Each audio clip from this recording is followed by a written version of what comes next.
जय श्री राधे राधे। आप सबका स्वागत है लाडली गानू चैनल में। आप सब कैसे हैं? आशा करती हूँ आप सब अच्छे होंगे।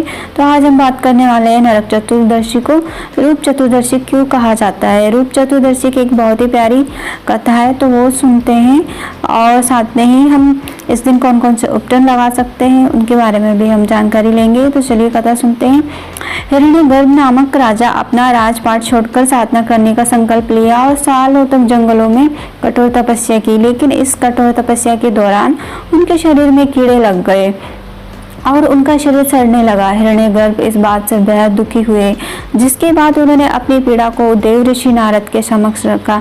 नारद जी ने उनसे कहा कि आपने साधना के दौरान शरीर की स्थिति सही नहीं रखी थी, इसीलिए ये आपके ही कर्मों का फल है।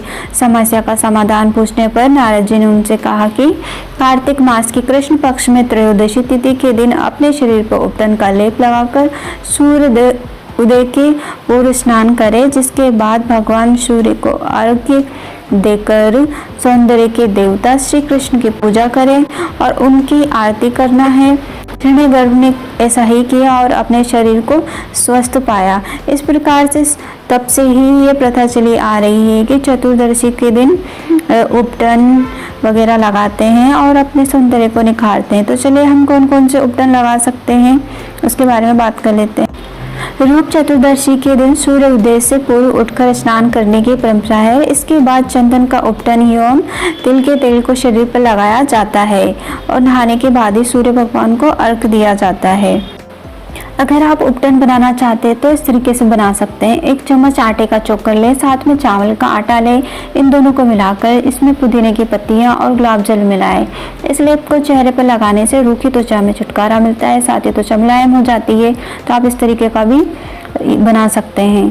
दूसरा वाला है, अगर चेहरे पर कील मुहासे से बहुत ज़्यादा परेशान करते हैं तो रूप चौदस के दिन दही में नीम की पत्तियों को पीसकर मिला लें, फिर इससे चेहरे पर लगाएं। अगर आपको नीम की पत्तियां नहीं मिल रही है तो आप तुलसी की पत्तियों को भी मिलाकर लेप तैयार कर सकते हैं। ये लेप चेहरे पर लगाने से कील मुहासों से छुटकारा मिल जाता है।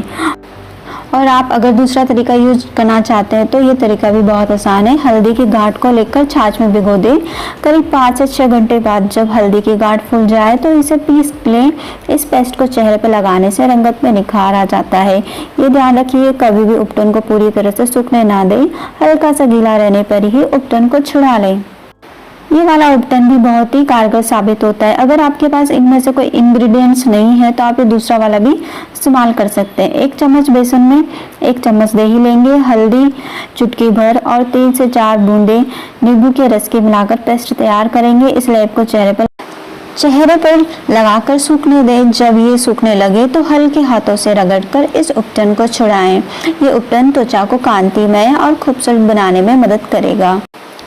त्वचा पर उपटन लगाने से पहले पैच टेस्ट करना ज़रूरी है। पैच टेस्ट करने के लिए कान के पीछे आप एक सर्कल बना लीजिए और उसको कुछ टाइम के लिए छोड़ दीजिए और थोड़ी देर बाद उसको छुड़ा लीजिए। अगर आपको कोई जलन वगैरह खुजली वगैरह नहीं होती है तो आप उस उपटन को इस्तेमाल कर लीजिएगा। इस प्रकार आप इन उपटन्स को यूज करके अपने सौंदर्य को निखार सकते हैं। देखिए हम दिवाली की सफाई में इतने मस्त हो जाते हैं कि हमारा ख्याल रखना ही भूल जाते हैं। इसी बहाने से रूप चौदस आती है और एक दिन पहले ये उपटन वगैरह सब लगा के दिवाली के लिए रेडी हो जाते हैं। इस प्रकार से त्योहारों में भी बहुत ख्याल रखा गया है कि हम किस तरीके से अपनी देखभाल कर सकते हैं। तो आप मार्केट के बने हुए उपटनों से तो अच्छा है कि हम घर के बने हुए ये देसी प्रोडक्ट यूज़ करें और अपने सौंदर्य को निखारें। तो आई होप से आपको ये जानकारी अच्छी लगी होंगी, तो कमेंट करके ज़रूर बताइएगा। जय श्री राधे राधे और हैप्पी रूप चतुर्दशी।